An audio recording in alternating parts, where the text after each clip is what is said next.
nobody adopts the new WHO guidelines, the debate is not necessary. But we've heard from one policymaker in Swaziland, and Swaziland is pressing ahead. And I could imagine that when Swaziland adopts the WHO guideline, that much wealthier surrounding South Africa will be in a political situation where it's hard to defend not moving to that level. So I think it is the certainty that we have that the guidelines will not be adopted over the future years when the trials are planned to be running. So that's several years. And that sort of underlies the entire debate. Do we believe the certainty that no one who is hosting a task trial will adopt the guidelines, or is there uncertainty around the adoption date? Is that something that we need to plan for and think about how to continue the trials without losing the ability to conduct the trials while the country is moving ahead in adopting the guidelines if it's required. The next speaker is Nia Eyal, Associate Professor of Ethics at the Medical School.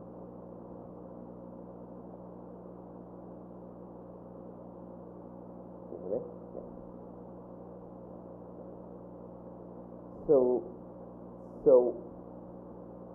Is the volume okay? Yeah. It will fall to me to introduce the fundamental ethical questions that we would like to discuss with you, and also to describe some very bad solutions to these ethical challenges. Then we'll turn to Dan Wickler, who will discuss some solutions that we think are more worth thinking about. But I think to put things in order, also to mention some things that probably shouldn't be on the table. What is the problem then in a country which goes ahead and adopts the new guidelines, provides immediate for some populations, gives everybody a 500 CD4 count threshold for continuing with a trial?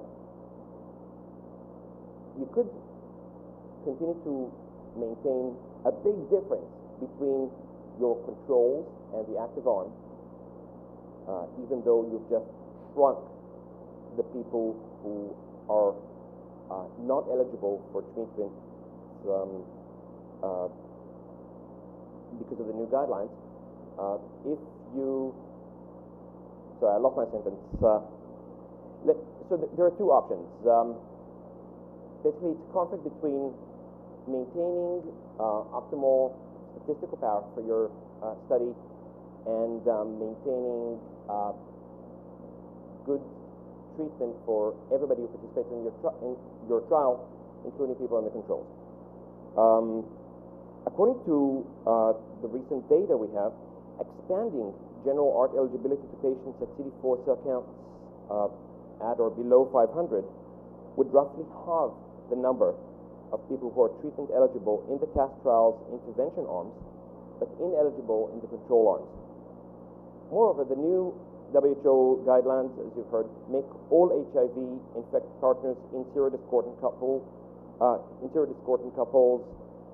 treatment eligible regardless of CD4 cell counts. About 3/4 of adults in sub-Saharan Africa report being in stable cohabiting relationships, and up to half of HIV-infected Africans in stable relationships have an HIV-uninfected partner. So adoption of the new WHO guidelines would likely reduce by at least 2/5 the number of people who are treatment eligible in the task trial's intervention arms, but not in their control arms. Again, we're talking only about kind of a country that has moved to the new guidelines.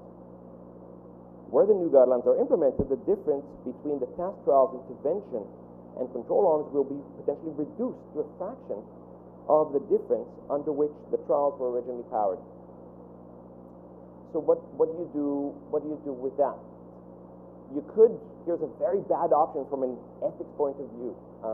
You could say to your people in the control arms, look, everybody around you now is getting their antiretrovirals earlier, which we think is very good for them. But because you're doing us a favor, because you're helping us with our trial, we want you in the control to start treatment at an outdated regimen. You're going to start it when you go below 350 so that we can optimally maintain the trial as we originally planned it, and we get our statistical power, and the DSMB lets us go ahead with the trial. That's, for us, not an option that should be on the table from an ethical point of view. There was a big debate in the 90s about the appropriate standard for subjects in research trials who, say, are in the controls. What should they get? What is the standard that is appropriate to apply in your for your controls? Should it be the standard available in the United States and in France for the relevant intervention, or should it be what would be the jura standard in your country, or should it be what would actually be available to you, or what are we talking about there? That was a debate that has not been completely resolved, and there are two extreme, kind of at the extreme ends, two views about this, which are still being debated. At one end, we have the Helsinki Declaration that says that everybody in the trial, including people who are in the controls, when you try new interventions, these new interventions must be tested against those of the best current proven intervention. At another end, there are people who say, it doesn't have to be that everybody in the trial should get the best proven intervention that is really not available to anybody in that country. It's okay to give them only what would be otherwise available to them in the country, rather than the intervention you test, if they are the controls. But what nobody in that debate said is it's okay to let your controls have less than an intervention that otherwise would already be available to them in their own country. To do that, to tell people, because you're helping us, we are going to expect you to get less than what is available to somebody in the next town, in the next village, that's a very controversial notion. I don't want to kind of throw in too much controversy here, but that's basically one of the things that the infamous Public Health Service Tuskegee syphilis trial did. They said penicillin is already available for everybody, or a lot of people in the U.S. We target you for not getting that important intervention. It's available on the ground, but you're not going to get it. You're not going to get it because you're helping us. That's, for us, usually beyond the pale. Here's another bad solution. Okay, we're going to make sure that you get what you would have gotten otherwise in your village. How are we going to do that? Not because we have thought carefully about cost effectiveness or anything of that sort. We're going to stop everybody from getting what WHO recommends, or scientists disagree with WHO, simply in order to make sure that you in the trial don't lose anything from participating in the trial. We are going to deprive everybody in the country from the latest guidelines. Of course, that's a very bad solution as well. So wrong on so many levels that we don't even need to go into what is wrong with it. You're sacrificing population health for the sake of science. Bad idea.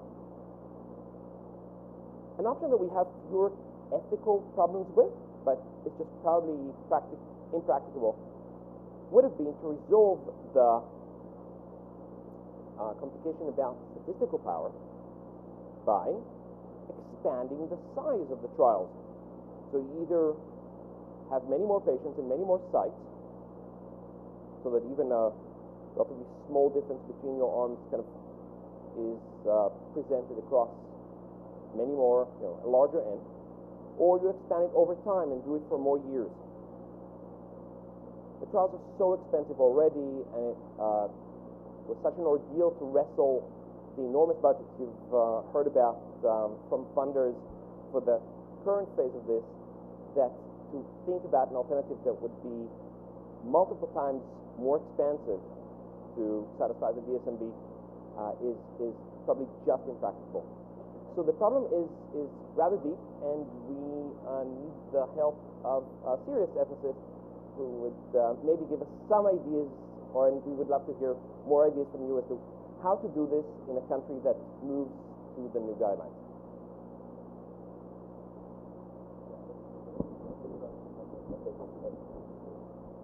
Thank you. So maybe since I'm last in the series, I can try to pull some of these things into focus. As Nir said, the problem that animated Till, Nir, and me when we started looking at this was the prospect that with the new WHO standard and with the previous experience, as Till's slide showed, of the sub-Saharan countries adopting the new, more rigorous standard coming out of WHO within a year, if not even before it came out.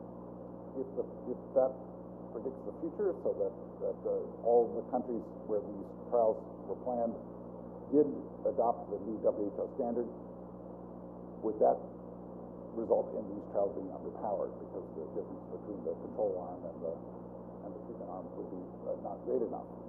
So that was the question. Then what do you do? Now, if we've heard that both Botswana and South Africa now do not plan to adopt that standard, at least they're going to delay it for a while. And if that holds good, then this problem, as Till said, is not going to arise there. So that's it's maybe too bad that they're not moving ahead faster, but for the purposes of the trial, there's not an ethical problem. So what is the ethical problem? Well, there's an ethical problem if their current resolve to delay adoption of the WHO standard isn't permanent.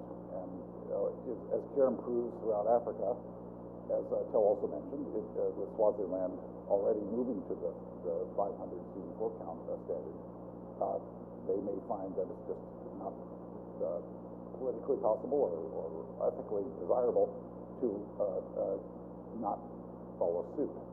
Now, if that happens before the trials are supposed to be over, then we have, this is not an ethical question, it's a statistical question.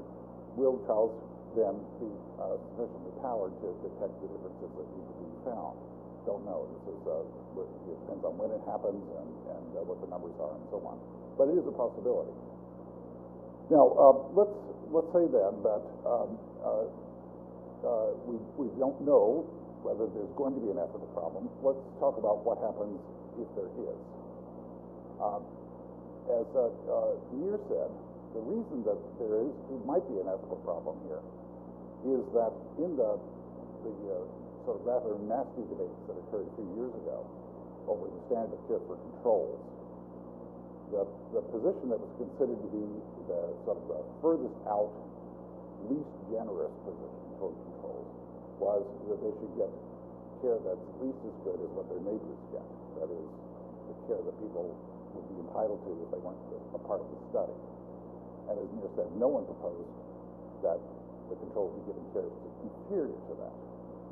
So as you can see, the problem is that if the standard goes up, and in order to do the trial, in order to have the trial be sufficiently powered, you need to compare people at the lower standard, you'd be in effect in that situation that seems to be beyond the pale right now in terms of international standards. So what could you do if that happens? Well, Nir talked about a couple of solutions that probably would not be advisable, and a third one that might be fine, but not isn't going to happen. So can we come up with any constructive suggestions if this turns out to be a problem? Basically, we have one, and Swaziland, I think, has given us the model. What you want to do, and we think this would be defensible, would be to seek the cooperation of governments, perhaps beyond the ones that are now cooperating in these trials, even. And the message to them would all be the same. Rollout is always gradual. The new WHO standard, even if the country commits itself to adoption of the standard as fast as possible, it's not going to happen overnight. It can't be instantaneous. And so the request would be that in place of whatever rollout they had been imagining, would they please work with the trialists to do this stepwise randomized cluster trial design. So basically, whether somebody in one of the villages or districts in their country would get the care at the higher, newer standard, would depend on the randomizing decision of the trialists, rather than whatever other process for selecting the first districts to get the higher standard of care would have been. Now, is this defensible? We think so. One, you might be nervous about the idea that for the purposes of the trial, somebody is going to get a care that's at a lower standard than they would have otherwise. And it's true that if the governments decided to do their rollouts in cooperation with the scientists in this way, some people would in fact get care later than they might have otherwise. But the number of people getting care at any given moment would be the same. And I don't think the people who would have benefited first, whoever they may have been, maybe the urban residents or whoever they were, have any kind of claim on being first. There's no entitlement to be first, so they just would have been first. And so here, whether you're first or last depends on the roll of the dice.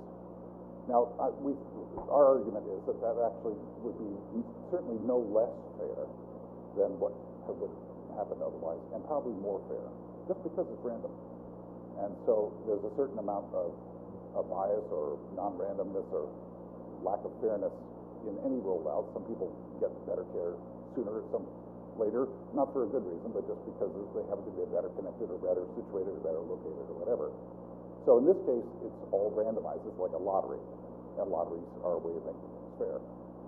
So what this would require, possibly, is a degree of harmony and cooperation, not only between scientists, between trialists and scientists on the one hand and governments on the other, but among the trialists. It might be desirable to pool all the data to get sufficient power. And maybe this is a little bit too much to hope for, but Swaziland's giving a great example of how this can be done in a determined way, and perhaps the whole thing can be modeled on that.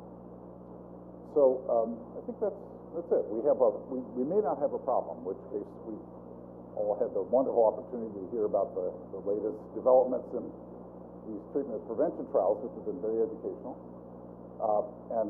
So we won't apologize for bringing you here, but we may have a problem. We may have a problem if things develop quickly in this field, as every one of the people here knows. Whether Botswana and South Africa are going to maintain this position, whether they'll be doing that 2-3 years out when the trials are still going, it's hard to tell.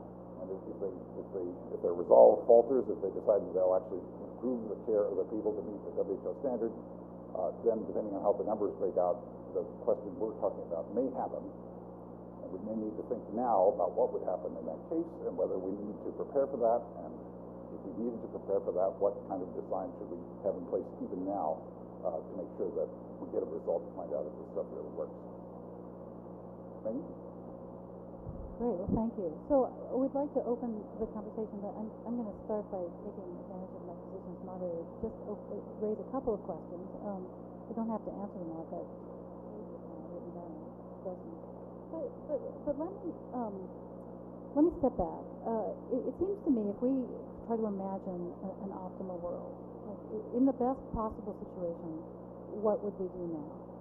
That we could say, we know from what you've said that early initiation of antiretrovirals is clinically indicated if it's possible. He was looking at me, maybe. So there's a couple of studies, a randomized clinical trial that shows that people die, the mortality is half in people initiated before 500 and below, but there's other studies that suggest that those numbers are less. We can talk about that. And secondly, it's, I think, indisputable that we've done randomized clinical trials that show that taking early antiretrovirals reduces transmission to a discordant partner. And we've now heard that almost 75% of people with HIV have discordant partners.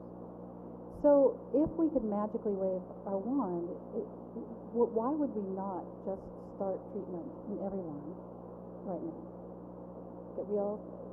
So the question I have is, it seems to me that we're not doing that for economic reasons and economic constraints. So is that really something that needs to be put under a clinical trial? If we know that the optimal treatment is X, and we just need to raise the money to do it, and do it quickly rather than in a staged, gradual way, what additional information is a clinical trial giving us? So that's question one. Question two, I have to go back and see my priorities here. So, and this is just a simple question. Is it ethical? In previous NIH and other government-funded studies, we've often, for say circumcision, there were 3 or 4 circumcision trials. Why do we do multiple clinical trials of the same question? Is that ethical? Why don't we do one big one and pull over the data? That seems to, we're paying for it, it's been done, we know the answers. Why don't we just get to it faster? And then the question I have is, if governments aren't going to put patients on treatment now because of concerns about economics, how do you know that they will later, once you've shown whatever it is that you show? And then finally, I just want to talk about the question of, do we really know how quickly interventions are going to be rolled out? We say, we knew exactly 200 people will be treated, in the counterfactual that we weren't doing clinical trials. In reality, tried to roll out an intervention. We actually don't know how many people are going to be treated in that. And I think our experience in Africa has been that things have gone better than we expected, at least 15 years ago. And so when you say that there's just a trade-off of who is being treated rather than how many of those people are going to be treated, I just suggest that perhaps it would go better than we expected and people would be deprived of treatment. May I give just a comment here?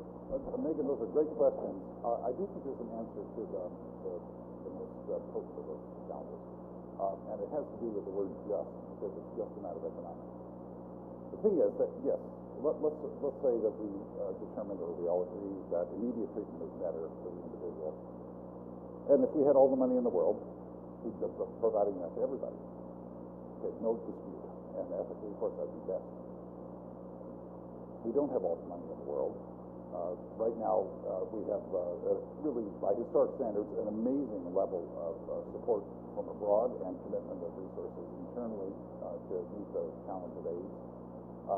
Because ART is not a cure, it keeps people alive, but it has to keep going. The level of commitment is always increasing, and it's not going to go down until the epidemic goes away. Now, right now, especially after the financial downturn, there's a bit of AIDS fatigue, or donor fatigue. Nevertheless, admirably, people are not.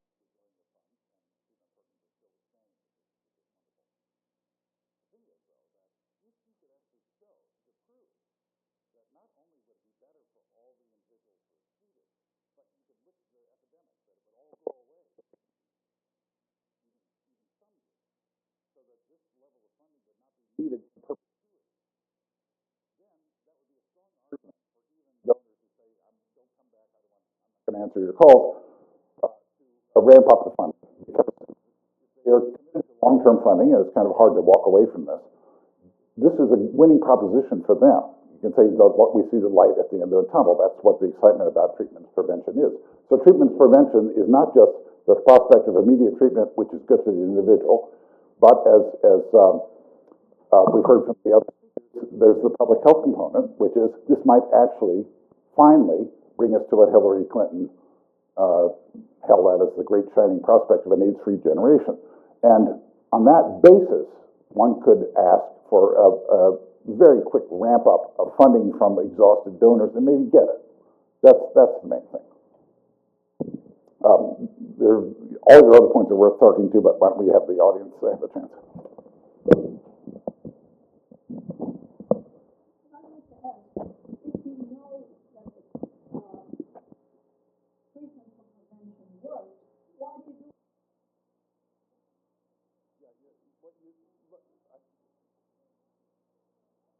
Here's why. Works, if it works for what? Works is better therapy, yes. People aren't disputing that. The question is, what effect will a comprehensive treatment of prevention strategy, if deployed, have on the incidence of HIV infection in the community? What's the answer to that? Some people think they know, and they will be wiped out. But we heard some reasons to think there are reasons to be cautious about making that prediction. And if doubts remain, and they're reasonable, and especially if they're considered reasonable by those who make decisions about spending money, then having evidence is absolutely indispensable. That's why doing a trial. Now, Megan asked, well, why do several trials? There's no reason to do several trials. If you could succeed in pooling all the data, you'd get around the powering problems that way too. So that would, of course, be better. But the thing is, you've got to have the trials, because otherwise, how could you possibly get the kind of increase in commitment that would be needed for this to actually bring about the end of the AIDS era?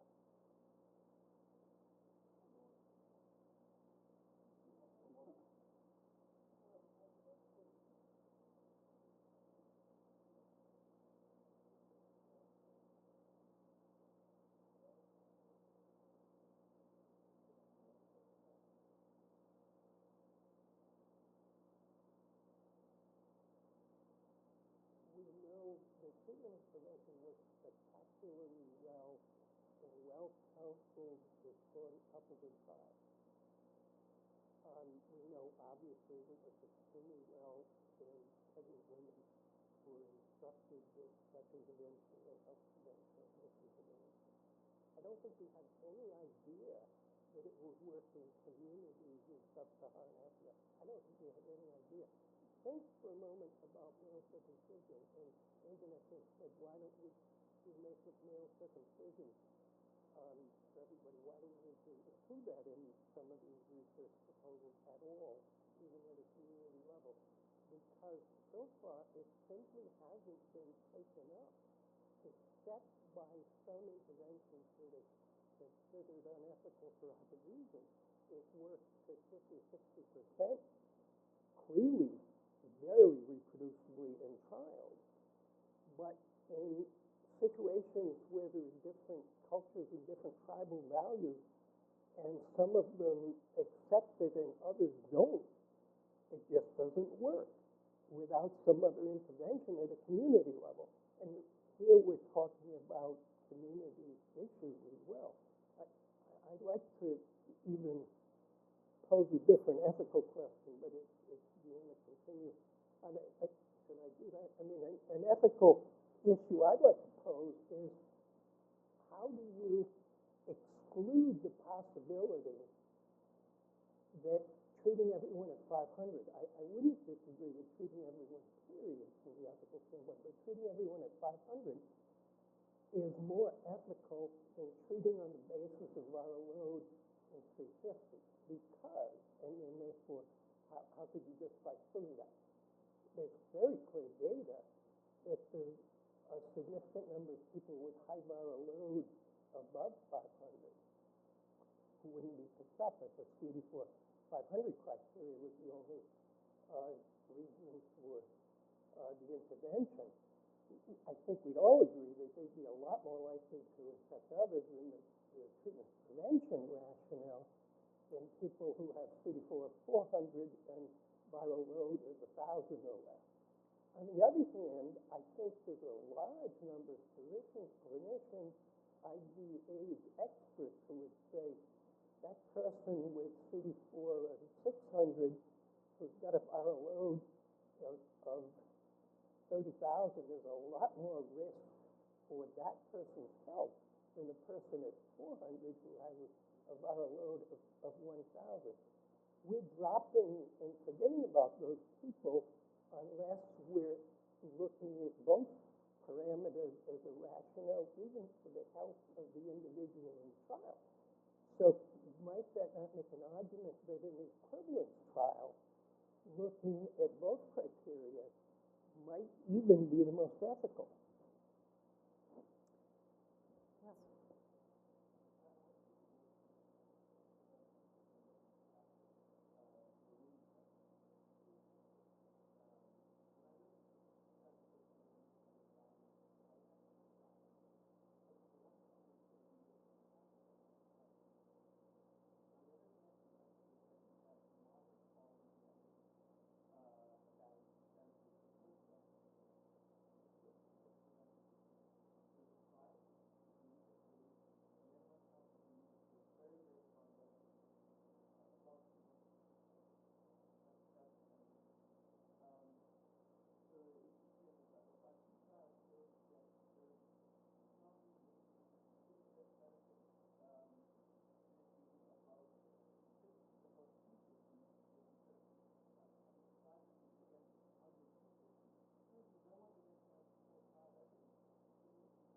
to want to first hear some feedback about the science of the issue, and then we'll. Well, I think it's important to just establish how strong the data is. So, you raised a question that maybe it's not strong.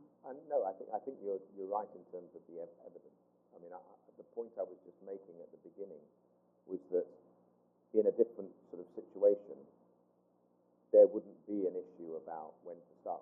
The issue of when to start has arisen because of the history of our understanding of HIV and AIDS and the first drugs and so forth, where it wasn't appreciated that this was a real chronic, long-term viral disease associated with viral replication. So I tend to so I understand fully, and it's interesting coming from the UK because there's no doubt an Atlantic split with regard to the principles and the force of guideline writing by predominantly physicians.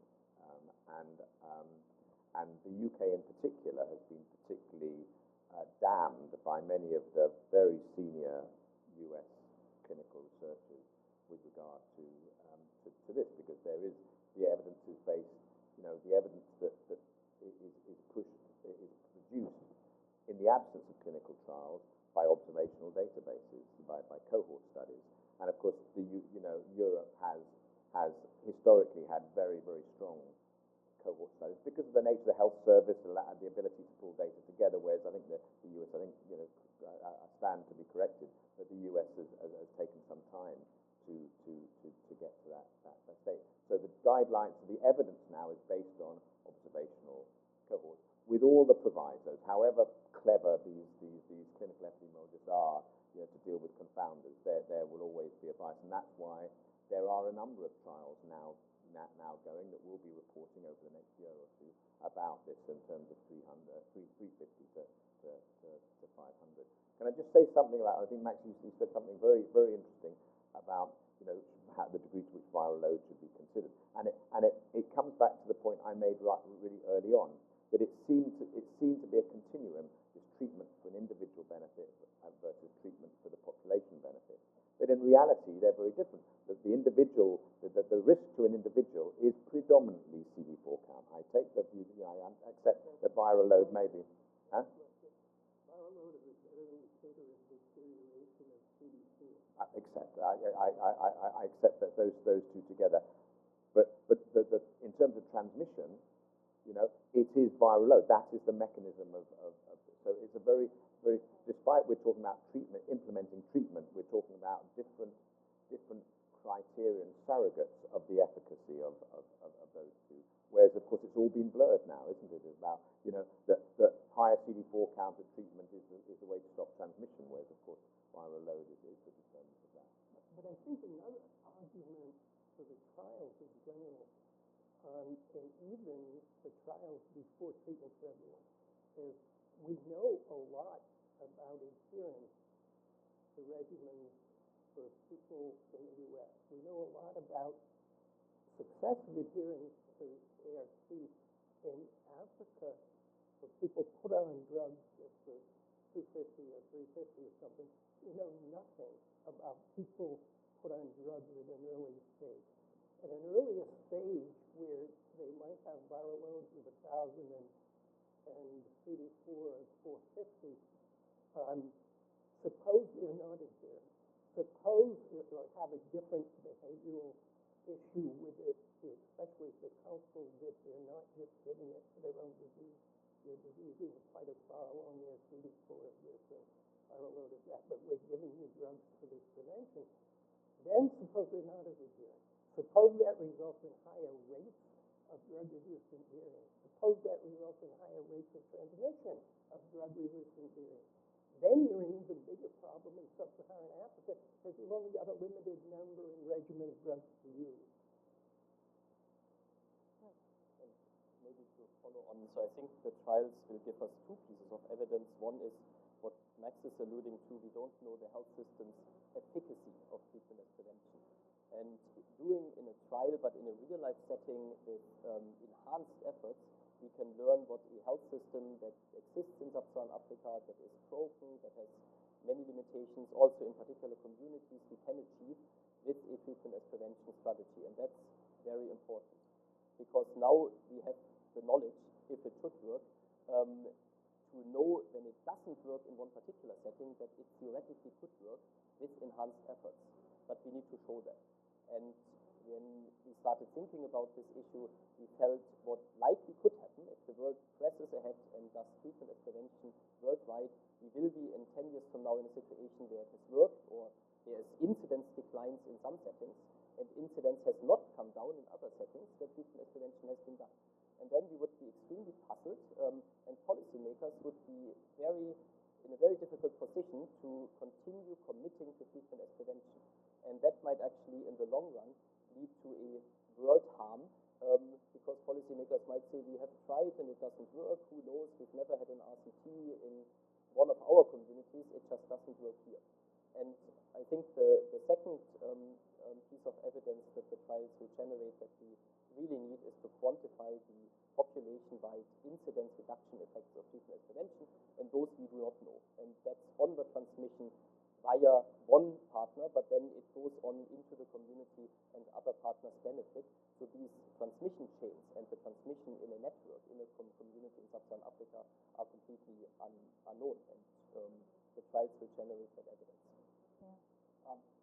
I'd like to pick up on your great question, because you said, well, look, maybe this isn't better for people, and why are we telling everybody the earlier the better? So, the discussion was, well, there's some evidence it's better, but we really do need to nail that down. But I think that what if it turns out it's not better, or that we can't really give any good reason to think it is better? Is the game up? No. If it turns out that getting everybody on ARV very early would have a big effect on the incidence of infection in the community in the next few years, then that would be a public health reason, as we've heard several times. It would be a public health reason to very strongly urge or entreat or even incentivize people to start on ARV, even though we couldn't tell them it was better for them. This is why we tell people to accept vaccinations, even though they could probably step back and be protected by herd immunity. So there is when you have a mortal threat facing the community, and there's something you can do about it, then that's when you call on people to step forward and do things that are going to be good for everybody, including maybe their own children, that may not be necessarily indicated as benefits for them. Now, of course, all this depends on being able to say with some confidence, if you get on ARV quickly, we can put an end to this epidemic. That's why having the trials is absolutely crucial. Otherwise, you can't ask people to do that. So that doubles us back to the reason why these trials are going, and why it's important to think ahead and think, if there's going to be a problem with the powering, are we covered? Nir, you have that? I'll say two things. So first, just I'm basically on your side, Dan, but I'll play devil's advocate for a minute. As Megan said, the ethical thing to do, even for the donors who, yes, we don't have the money right now, but the donors, the governments in the West, there's a lot of money out there that governments are spending on all kinds of idle aspects of life. A lot of that could be channeled to dealing with this scourge and helping populations which are in great need of more intervention. It's not like they have an entitlement to not giving more, and it's just would be very, very generous of them to give more. And we need some, as ethicists, we need to give them the strongest possible case. One could argue as follows. Right now, following Myron Cohen's trial, people who don't quite understand as much as some of the people in this room what we can learn from that trial have gotten something that for the lay donor could seem like very compelling evidence to jump in and give a lot of money to this. You're going to do these trials to get better evidence, potentially somewhat less initially exciting results than what we had when Science Magazine discovered this as the scientific discovery of the year, etc. So from an ethical standpoint, it's not like we owe them the best evidence. They really should have given more to address this. From a PR point of view, it's not so clear that having these trials is what is going to be most compelling. So why do we need, especially in a way, echoing the point, why do we need to provide that evidence for the donors? Well, I think we've heard doubts from the scientific members of the panel that we really know what the effect on incidence of HIV infection is going to be in the community. And as long as that's in the dark, the donors are going to be smart enough to figure that out. So the answer is just smart. Yeah. So I wouldn't say it that way. I understood the emphasis was smarter. But one of your code words you here when you gave the first part of your talk based on WHO, et cetera, was the word proven. What I think you said several times, proven intervention, and how important it is in ethical concern. Now, what we've just heard is that 500 is not proven. We're just saying because WHO made this recommendation, why don't we do it? That's not paying sufficient respect, at least at a research level in this part of the world, to the word proven, the way you used it. I wasn't even aware that I was using it. It sounds like I'm a philosophical skeptic who believes that nothing is.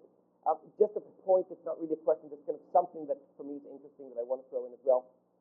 Who are the people towards whom it's unfair if somebody's harmed because of a way we organize the trial? Usually in research ethics, we talk about the research subject, the person who gave you consent to intervene, and there are debates about how much you can subject them to risk, and given that we need their favor, come and help us with this, and see if you want to promote science and medicine to help us. In this trial, because we're talking about infection, and our main goal is to know what will happen to the partner and the partner's partner, etc., the community. There are a lot of people who don't even know that they're being subjects. They never gave their consent. We will try, and some of them will take blood, and in that respect, some of them will know.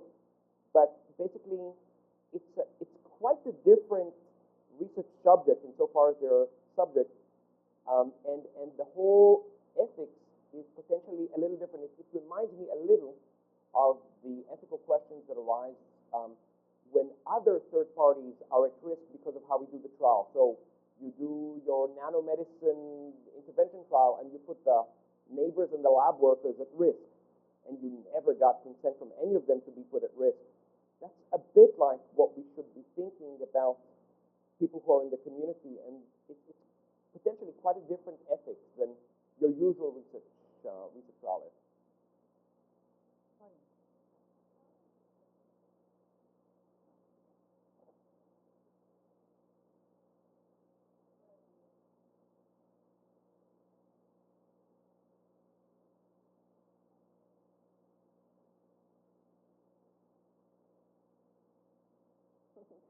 Interesting question. Yeah, I was just sitting and listening to the discussion and thinking how, being at the policy level, we tend to think in a slightly different way, in that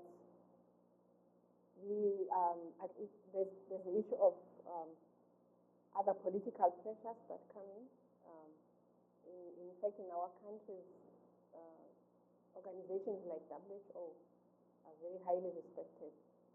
And so it creates that political pressure for our ministers to respond to the WHO guidelines. As long as the country has not refuted the guidelines, then they have to be seen to be responding. And so if you go for the meetings of ministers and officers in HIV, you find that there's always that pressure to say, how far have we gone? How far have we gone? We're not doing anything. So which brings in the issue of South Africa and Botswana, which is a reality that in a few months' time, they may change the decision because of some pressures that are political. So really not really thinking through many other issues, scientific issues, but really as moving as it's meant we find ourselves moving as a group within the SADC region, which is the Southern Africa Development Community, and there are protocols there that countries agree to follow, and sort of so that we harmonize the way we provide services. So coming to Swaziland, it's, for us, task, it's like we really want to do it. Like we've reached a point where we are thinking that if anybody has an illness, it must be treated, or has an infection, it must be treated. So how they get treated, those are the different dynamics of, depending on the different individuals. But also as a country, the issue has been budget. How do we sort of gradually request for the amount that is needed to buy the ARVs so that we don't suffer a situation of stockhouse and everything. So we have allowed the studies to go on as we see the crisscrossing, but we are discovering that it's not quite a good situation, because one of the greatest problems we find is in terms of health workers. Our health workers are really, really influential. They have a great influence on our clients' operations. So people tend to listen to the nurse, and there are more nurses than doctors, of course. More than 3,000 nurses and around maybe 250 or 300 doctors in the country. So we find that in the clinics, the nurses will determine whether an intervention is successful or not. So they will apply breaks if they want. They will tell you, we don't want to do this intervention. One of the studies, like the Link for Health one, is trying to see how we can link people quickly, give them incentives, airtime, and sort of accelerate their initiation process. But because we have guidelines, the previous guidelines that are being revised say that we need 3 counseling sessions to prepare someone for treatment. The nurses, and then the Link for Health says immediately the person is test positive, start us. And the nurses are saying never. The person must go for 3 sessions of counseling, which might take 2 weeks, 3 weeks, a month, but we know that majority of our people are initiating us within 1 month. So really, these are the dynamics we find. So we found in the social sciences studies under MEXAD that have been going on, that when we interviewed nurses about, and clients about what they understand about treatment as prevention, as we call it, the nurses were more like, no, it's not good for the patient. It's not good, it's quick. The patient needs time. You must prepare them for adherence to the treatment. The patient said, yes, bring it on. We want it. Just bring it on. So those discrepancies are causing us a lot of problems in thinking how to move forward in making sure people access treatment early. So that's why, for us, one of the simple questions we want to answer with our MEXAD study is just, is it acceptable to the people? How acceptable is it? And is it acceptable to the health workers? What proportion of people will initiate us immediately? And how immediately we need it? Is it 2 weeks? Is it 1 month? And what are the reasons that the health workers bring forward for not initiating those people who were not initiated? Or why are people refusing to take the treatment early as we advise them to? And even if they take it up, are they going to be retained in the next 3 months, 6 months, or 12 months, based on how early they initiated their treatment? So these are the really thinking about the real practical issues on the ground, because we know that if people will drop out of treatment, and like it has been mentioned, that we can at risk of having resistance and then causing more trouble for the country with a limited choice of drugs that we have. That was an elegant solution in that tension between policy pressing ahead and evidence maybe not available at the national level, to do a randomized rollout step over the country, and then you have national evidence. And once you have it, you can go back to WHO and say you were wrong. Even if you feel currently you don't have the political power to actually do that, then you need WHO colleagues who might take a very strong stance that Swaziland should go ahead with treatment intervention. Nadia.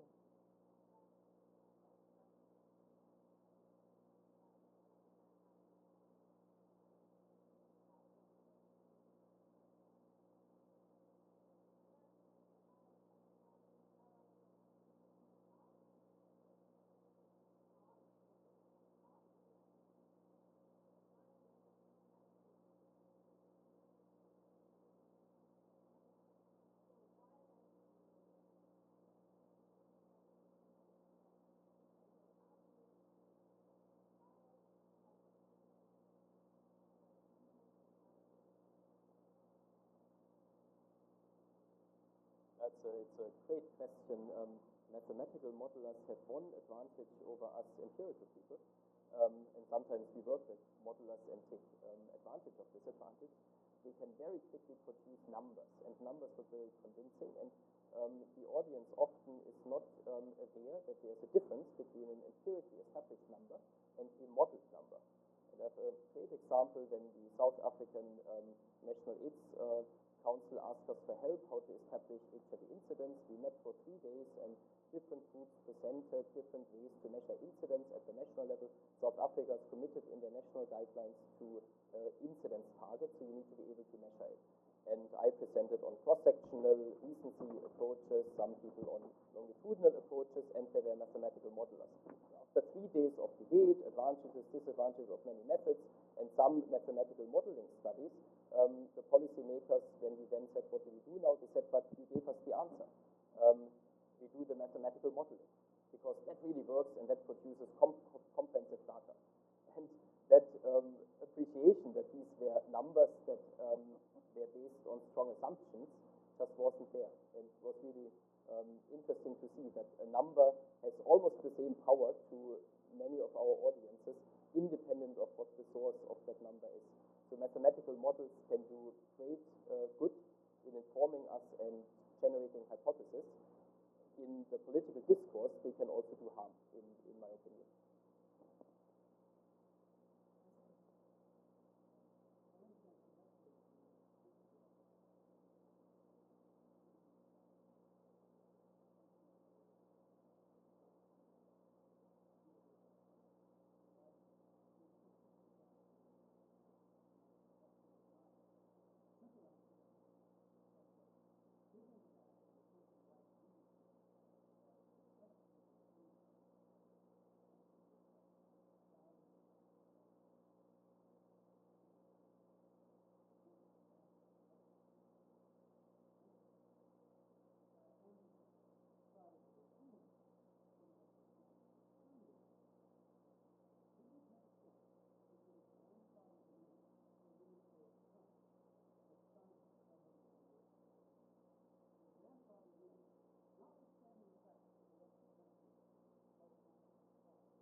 Understand what you mean, please? No. So my point is, this is the shift would not be a simple quantification.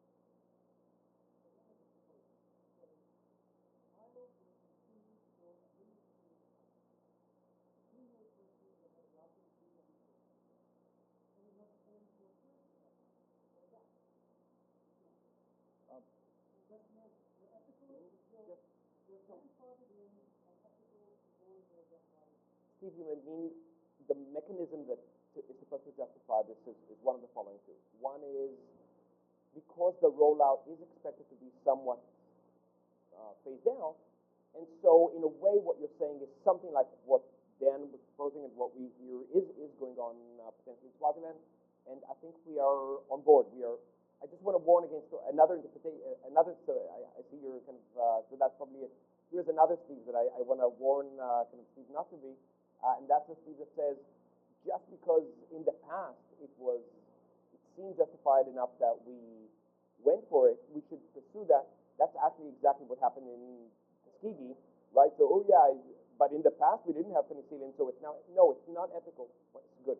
So that sounds like basically a simple kind of way to implement this thinking about, yeah.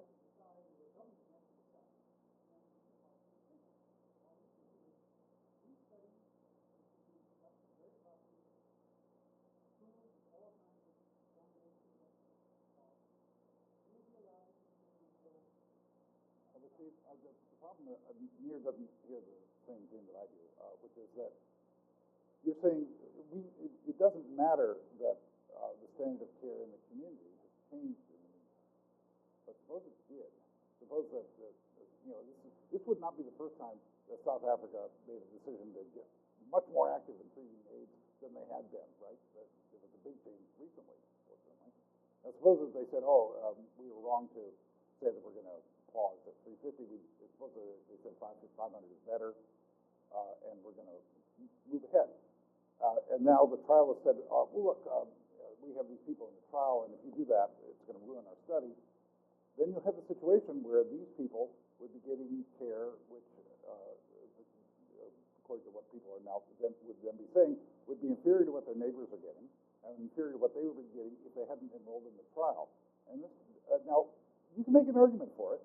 I don't think Nir or I would say that that's self-evidently wrong. I think almost all of our colleagues would, though, and they are very influential, and it's almost unthinkable to do that. That's the problem. Yeah. Just something on that, and the question that the woman at the back, I think she's gone, had asked about this.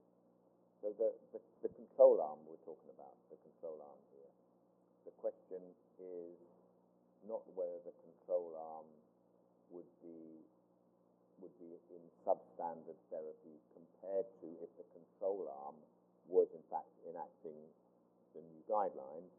It is whether the control arm under the old guidelines would be worse than if that individual was outside of the trial. Yeah? Right. That's a very important point. And I think there's no doubt one of the reasons why trials always show a better benefit than is then realized in real life is that the standards of care and all the rest of it, the investment into trials gives a completely different, standard to anyone in a trial, whatever arm they're in, compared to outside. So, and being very specific about this, we know that, for instance, despite guidelines in South Africa, a large number of people don't even conform to that because of inadequacies in the health service, health provision. We know even that people who do come to treatment according to guidelines don't get monitored in the way that they should, which would otherwise be done very rigorously within trials. So I don't know the degree to which that can be quantified as a way to inform the question in hand about what's ethical and what's not ethical. You earlier spoke of de jure versus, what was the other one? De facto. Thank you. De jure, de facto standards. So let's suppose that a country says, okay, we're adopting the new standards. That's de jure. Now, is it actually being done on the ground? Is it being done consistently? Could everyone say, if you ask them what kind of care you're getting, could they report that, oh yes, exactly what the new standard says? Almost certainly not for a while, and maybe it's inconsistent forever.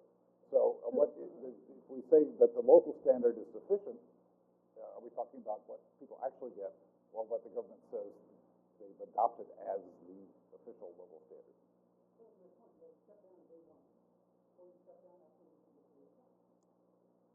We're going to have to end, and thank you so much. I think those, are you all going to be outside the door for a few minutes? Okay, so if you have further questions or lively discussion, thank you. I think we can continue it, but we have to leave the room. Thank you.